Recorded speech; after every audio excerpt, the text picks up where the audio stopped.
都怪你，叫我送你回来。你看看，这马上要下雨了，我该怎么回去啊？若是来不及回去，不如画画先在荣府住下，想必师叔也不会介意。我怎么觉得此事有诈呀？诈？从何而来？你看你，上知天文，下知地理，又怎么会不知道今日会下雨？这不会是你故意计划好的吧？花花，你这便是冤枉荣某了。这天公不作美，荣某也无可奈何呀。好吧，姑且信你。姑且，荣某对画画绝无半句虚言。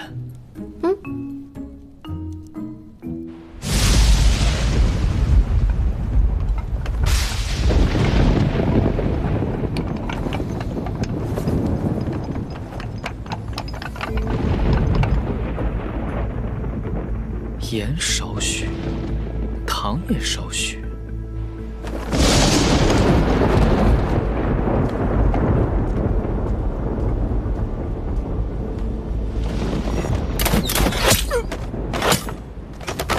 多久？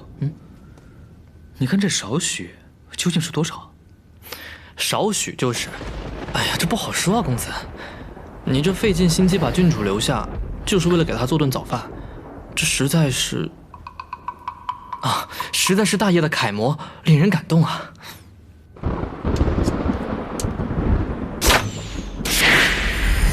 公子小心！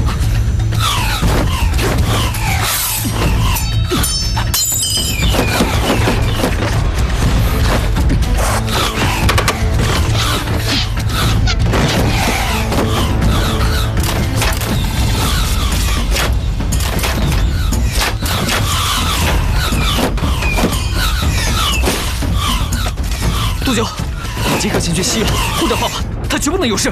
公子，很明显这些人是冲着你来的，被我走了，你怎么办？快去！你小心，荣某可不是他们想杀便能杀的。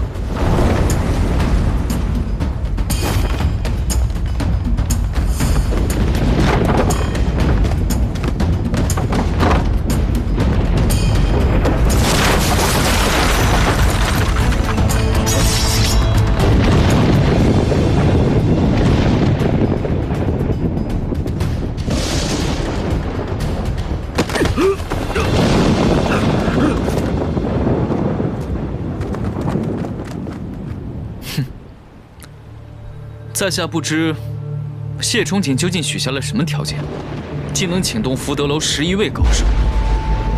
福德楼拿钱办事，不必扯安婆忧心。今天我们就送你上路，上！